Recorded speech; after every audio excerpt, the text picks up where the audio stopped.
Heureux ceux qui pleurent, ils seront consolés. 13e jour de notre temps du carême. Nous sommes dans cette série, un carême pour booster notre foi. Et nous regardons maintenant cette série des 9 béatitudes. Et nous sommes à la 2e béatitude. Heureux ceux qui pleurent, ils seront consolés. Alors attention, cette béatitude, il faut bien la lire, comme toutes les autres béatitudes d'ailleurs. Ce qui nous rend heureux, ce n'est pas de pleurer. Jésus n'est pas maso. Il ne nous invite pas non plus au masochisme en disant plus tu vas souffrir, plus tu vas être heureux. Non, non, non, pas du tout. Jésus dit, quand tu souffres, et que tu souffres tellement que ça te fait pleurer, eh bien, tu vas faire l'expérience de la consolation de Dieu. Tu vas faire l'expérience de la proximité de Dieu.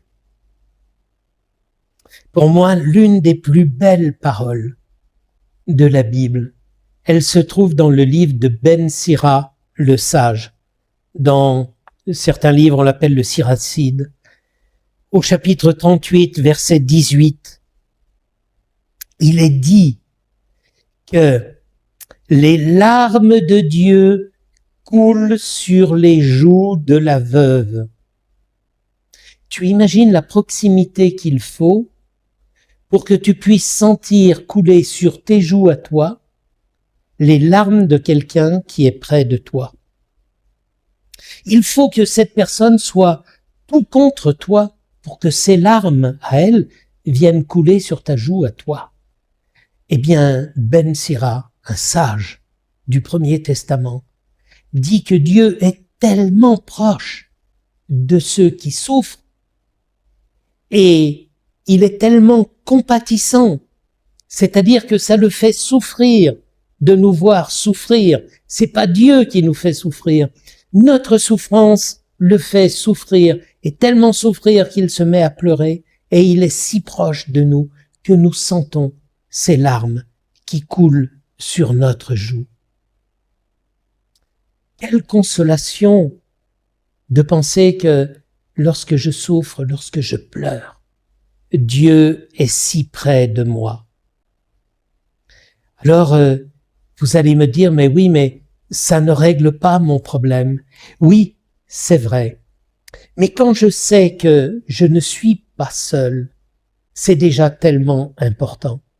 Une personne qui est à l'hôpital, dans une situation difficile, le fait que j'aille lui rendre visite, ça ne règle pas sa maladie, mais ça l'aide à supporter ce qui serait trop difficile pour elle si elle était seule.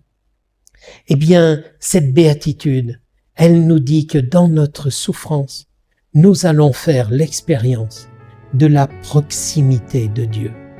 Alors je te souhaite une belle 13e journée de carême en accueillant cette proximité de Dieu. Et peut-être aujourd'hui sentiras-tu les larmes de Dieu couler sur tes joues.